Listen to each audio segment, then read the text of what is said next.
Post your 30s or 40s, sagging becomes a major issue for a lot of us, right? So, I'm Dr. Tanvi Vaidya. I'm a consultant dermatologist and a medical director at DermaMD Clinics, and I'm going to tell you what you can do to prevent it, what you can do once it happens, what you shouldn't do that'll make it worse. Okay, so let's get started. Now, first of all, why does sagging happen? Sagging is literally the result of gravity. As gravity keeps working on our skin, we lose collagen, we lose elastin over time. The fat pads in our face start to sag down because there's nothing to hold it in place because our skin is losing that elasticity. So the fat pads start to sag down. Very often there are ligaments, like there's a malar ligament here, which prevents your malar fat pads from sinking down. So you get those malar bags. There is a ligament here which prevents these fat pads from going down here, which is why you'll get a groove here. So there are jowls which appear here. So there's a groove here and you get that classic jowling, as we call it. Your nasolabial folds start getting deeper, so this line becomes prominent. The marionette line here, that becomes prominent. Your eye bags may become prominent. All of these changes start typically happening. Of course, the same things start happening on your neck as well, and you get a lot of sagging and fine lines on your neck as well. Now, there are some factors that make this worse. Like, for example, sun exposure. Because of prolonged sun exposure, you tend to age faster, collagen decline happens faster, and you start seeing a lot more sagging. You know, there's classically this picture of a truck driver. I think this was an American truck driver, in which he's driving for years together, sitting in the same position. One side of his face, which is more sun exposed most of the time, has aged significantly more. You can see more wrinkling, more sagging than the other side of the face. So you can actually tell the role of sun exposure looking at that man's picture. Of course, that's not just one picture that we're going by. There are statistical studies done on multiple people where thousands of people have proven that sun exposure is hastening signs of aging. So sun protection is a huge, huge must. When people keep telling you to wear sunscreen, this is the reason why we're wearing sunscreen. In Indian skin, we're not trying to counter skin cancer. That's very rare in Indian skin. We're doing it to prevent signs of aging, to prevent signs of pigmentation. So wear your sunscreen regularly. Second thing is your lifestyle. So how much water you drink, how much protein intake you consume, how many antioxidants you have in your diet play a huge, huge role.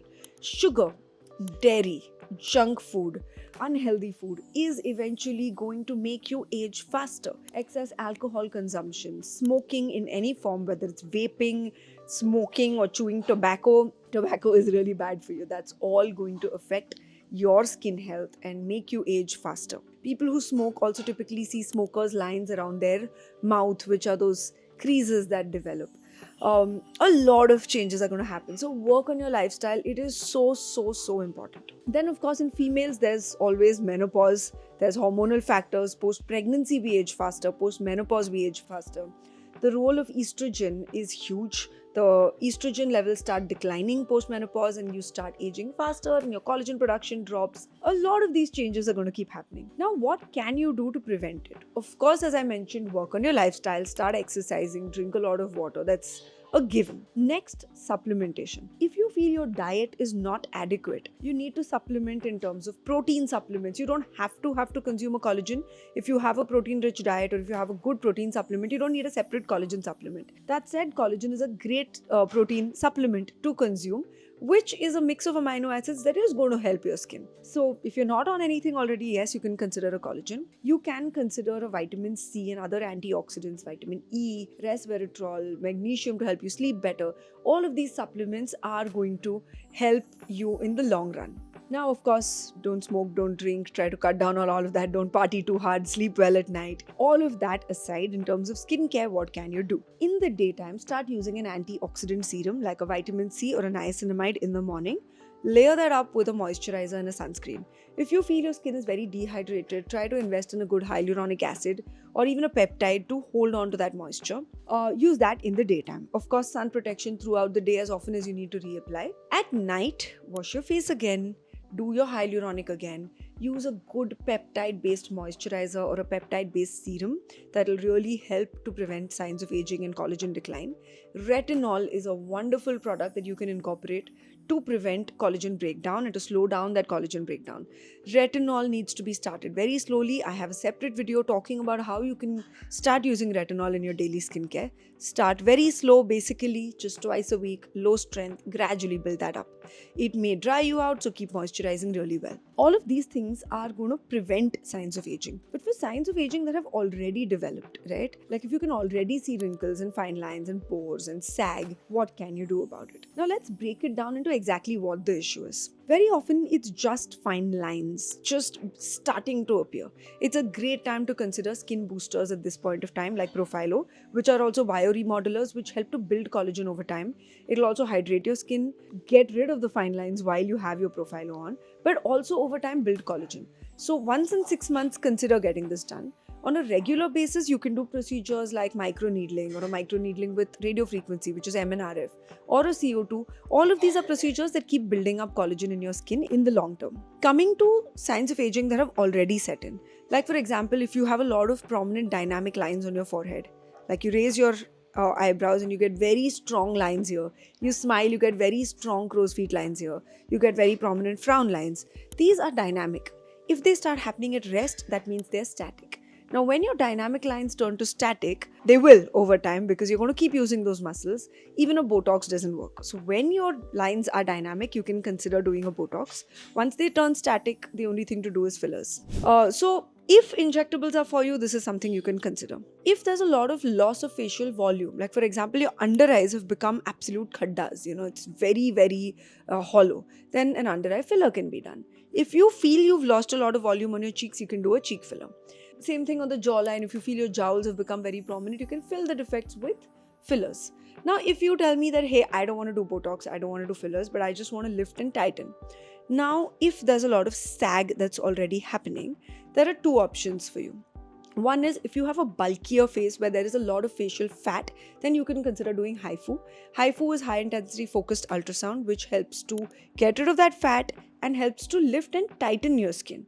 So particularly for people with a double chin, people with jowling, people with a lot of mallow fat, you can do a HIFU to get that back in position and keep your skin tightened. Again, needs to be done once every 6 months. If you have a very lean face, HIFU is probably not the right choice for you with a very lean face because I don't want you to lose too much facial fat. Then you can consider doing HIFU at just a 3 mm depth or a 1.5 mm depth, or you can consider doing threads. Threads is literally what we call a thread lift. It's made of a material called PDO, polydioxanone. We insert those threads under the surface of your skin.